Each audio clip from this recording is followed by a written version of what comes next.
If you've been following current events, you may have heard a term called the federal debt ceiling. The debt ceiling. Debt ceiling. The debt ceiling. It's an important topic that is once again back in the news because the White House and Congress find themselves at an impasse over how to responsibly raise the nation's statutory debt ceiling and address the country's unsustainable spending habits. There's a lot at stake if the two sides can't find agreement over the next several months, from job losses to economic shocks, interest rate spikes, stock market sell-offs, and disruptions to government benefits. We all would feel the impact of a government default in some way. Americans shouldn't accept the economic pain that would ensue from a default. So, what is the debt ceiling? The debt ceiling is a statutory limit set by Congress that permits the federal government to take on debt up until a certain level. Under current law, the debt ceiling stands at $31.4 trillion. Unfortunately, both parties have enacted budgets and passed laws that spend more money than the government collects in taxes. This imbalance between revenue and expenses has led to record deficits over the past 2 decades, forcing the Treasury to borrow money to make up the difference. The borrowed money, along with the interest on that borrowed money, is what makes up the national debt. Now at 124% of GDP, our country is on an unsustainable spending spree, and debt servicing interest payments are the fastest growing portion of the federal budget.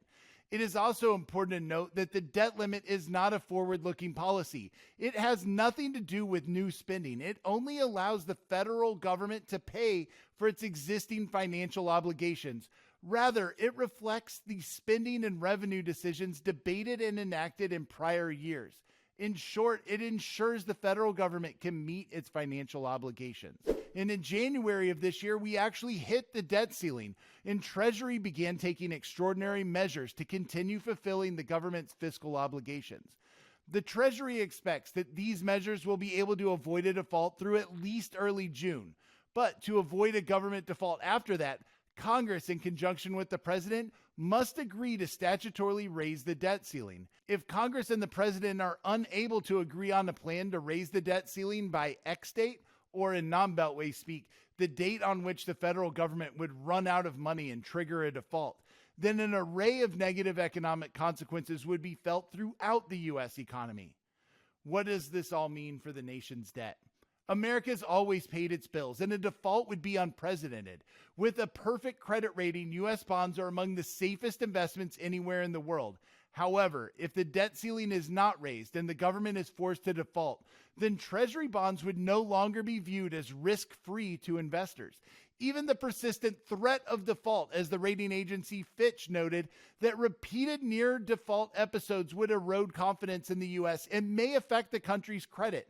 This means that all future debt that the U.S. accumulates would be at a higher interest rate, and those interest rate payments would take up an even larger percentage of the federal budget going forward. All this would make the federal government's fiscal situation even worse and would make it more difficult for lawmakers to achieve a balanced budget in the future. The last time the U.S. flirted with a debt default was in 2011. The U.S. suffered a credit downgrade for the first time that year, and the U.S. government was given a credit rating below AAA. Now, you may ask, how would this affect me? Everyday Americans could pay the price for this political brinksmanship over the debt ceiling.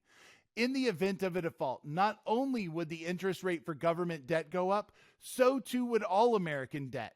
For aspiring homeowners, mortgages would be more expensive. Small business owners could see loan rates go up. Car loans would cost more too. And on the flip side, investments could plummet, stock markets could take swift and immediate dives, and the result would be that countless Americans who have worked for years to save and prepare for retirement would see their 401k plans gutted in the short term, forcing most to cut back on spending in response.